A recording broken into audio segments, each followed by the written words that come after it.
What is up, ladies and gentlemen? Welcome back to the Brandon Coin YouTube channel. Today is another shop video. We are in my computer shop, BC's PCs, if you didn't know about it. But regardless, I have gotten my first scammer or wave of scammers. I imagine it's either a group or it's one person that's doing it over and over again. I am using Shopify, so I do have some tools and some ways to see those kind of things. But they put an order in, and I have my shop phone number attached to the transaction history for whenever a credit card gets charged. And I didn't know it was a scammer at first because it came in overnight last night in the middle of the night. You know, I didn't fulfill the order. I didn't ship anything out. You know, it's Saturday night. Nothing's getting shipped out Sunday. So, but then I get up this morning and I get a call, and they were like, "Hey, what are you and why'd you charge my card?" And I'm just like, I'm a computer shop. I'm technically not even open today, but I figured I'd answer my phone. And what was your order? And they like, we didn't have an order. And I'm like, ooh, okay, well, let me check. What was the amount? And the amount that they told me matched up perfectly to the amount that got charged in the middle of the night at like 4 a.m. And I'm like, okay, well, it looks like your card information was compromised and used by somebody else. I go in and Shopify gives a awesome breakdown of like a fraud analysis report. This one was flagged as high risk. You know, please contact. It's like, what is it?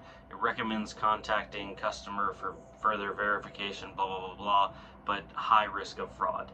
And then you go into a fraud breakdown, and it'll show you how many times that they tried to check out, how many different cards they used. It doesn't show you like the card numbers or anything, but it tells you how many cards they tried to use. And on this one, they had tried to use like 7 cards. They had been at the checkout for so over many times. Like, it was just a lot of information. The big thing is the IP address location didn't match up to the shipping location, which didn't match up to the billing location, and neither did the names for the shipping or the billing match up. So it was just like nothing matched up. I haven't run into too many high risk situations yet. I did have 2 other people that were flagged as high risk, but it was because they were using a proxy and they had their IP showing up somewhere in Africa, but they were ordering stuff to like the Midwest in the US. So those flagged, I contacted them. They were able to provide verification. It was no big deal. They laughed about it. I laughed about it. It was a good time. That's been, you know, months ago, or about a month ago. No issues there. On this one, it was just really good on the person that got their credit card stolen, that they saw it and they called right away, because I was just like, bam, I'm going to go ahead, cancel that order. I'm not shipping anything, and yeah, just go ahead and cancel your card. And they're like, yeah, well, we already did. And so everything should be hunky-dory on that end. But then, not even an hour later, the same IP address, which I wouldn't imagine is a very smart thing, ordered another thing to the same shipping address with a different credit card and a different billing number. So I'm like, ooh, this could be a problem. Obviously, I know this is a scam, because it showed me again that they tried to use like 5 different cards, all this different stuff. It just didn't match up. And they also ordered an item that honestly doesn't sell very well. So I was just kind of baffled on that. But it's just like, why would they have ordered that out of everything? Regardless, canceled that order, and I went into my settings, and now I have set to hold high risk orders before they charge for payment. So that way, if it comes in, then I can reach out and verify if it's an actual high risk order or not. So if you do go try to buy something from my store, and it doesn't give you an order confirmation or charge your card, it just gives you a, I think what it was, a shopping transaction number or something like that, and sends you some kind of weird email, but it doesn't actually charge you. That's the situation. And for people that are watching this that want to just buy stuff legitimately, using a proxy or some kind of IP jumping, hiding, any kind of software like that will probably trigger you. So Unfortunately, I would ask that if you are buying stuff from the website, don't use one of those. Obviously, if you want to use one, then use one. I'll probably just have to reach out to you, and then after you charge your first time, I'll see that you're a recurring customer, and then it's a non-issue at that point. Because once you're a recurring customer, I know we make that connection. But just giving you guys a little bit of heads up. But I thought I would share that story because I figured it was inevitable before scammers and spammers and all that kind of stuff made it to that point.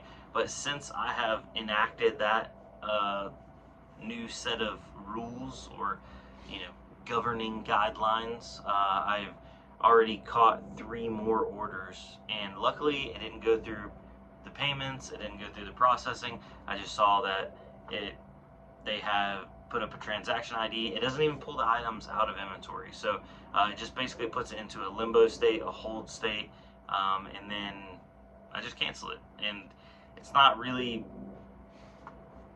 it doesn't cost me anything other than that little bit of time, and honestly, they're just wasting their time rolling through and trying to keep on scamming. I have since blocked that IP address that I got confirmation that there was an issue there. I know you got to be careful, security through obscurity, so I can't say everything, but I figured I would give enough information out that if anybody else is selling stuff online or going to start selling stuff, this is definitely one of the things that you'll run into. I am nearing I'm getting close to my 200th order. And we started officially in January, but we did sell some stuff in December. So orders are rolling in. It's gonna happen. It's the unfortunate truth of the internet. There's scumbags everywhere. But anyway, I wanted to thank you guys and thank all the loyal, legit customers that are out there. You guys are awesome. I really do appreciate y'all. And yeah. It's been a good ride. It's been a good ride. I can't wait to see where this ends up. I definitely feel like I've already outgrown this little space, but I'm going to try to stay in this little spot for as long as I can before I jump into a bigger location, because the last thing I want to do is get my overhead too high and then have a bad couple of months that ends up wiping me out, because some of those retail spaces get very expensive very fast. But that's not why we're here. So anyway, thank you all for coming out. I'll see y'all in the next one. Peace, adios, all that kind of stuff. And drop it down below. Have you guys been a victim of like credit card or identity theft, anything like that? I'm not too proud to admit that I have had my card stolen before and did not know how. Like 100% didn't know how it happened. And that's always like that scary part. It's just like, did it get phished from like a credit card scanner, or did it go online, or blah blah blah blah. I just canceled the card, got a new card, and haven't had any issues since. So cross my fingers. I have gone to using outside of the internet. If I'm dealing with people face to face, I try to use cash as much as possible. So that's yeah, I try to pull a lot of cash out, use a lot of cash. It works really good for buying stuff. It also works really good when you sell stuff, if people bring in cash. So that's always nice. Yeah, we'll just keep it at that. But anyways, ladies and gentlemen, I'll catch y'all on the next one. Peace. Stay safe. Oh, we're at 9 minutes and 6 seconds. Why don't we go to 10 minutes just to like appease the YouTube algorithms? You know what I'm saying? Yeah. So, cybersecurity. Keep your information secure. Don't get scammed. It was kind of cool talking to that person, because they were just like, I didn't buy any computer parts. I didn't buy any computer parts from you. And I'm like, but if you need any later on, let me know. And they're just like, I will. And they really appreciated being able to just contact somebody, because I know I was really frustrated when I got hacked, or my card got stolen. This has been a while ago, but they randomly went onto eBay and bought like iPods and iPhones and iTouches, and not even like new ones, like older generation ones, and just got them shipped to like a bunch of different places. Luckily, I caught it all and got it all returned and got all my money back, but it was just like a really, really weird scenario. Kind of like in this one, you know, they didn't go buy my highest value items. They didn't even buy desirable items. They just bought random junk. Like, and I say that those are my items I have for sale, but you know, I have like off the wall stuff like sticks of DDR3. You know, like, why are you buying 2 gig sticks of DDR3? In addition to other stuff that wouldn't even match up with that. I don't know. Regardless. Anyway, we made it past that 10-minute point. You ain't got to go home. You just got to get off this video. Unless you want to watch it again. Alright, it's really over now.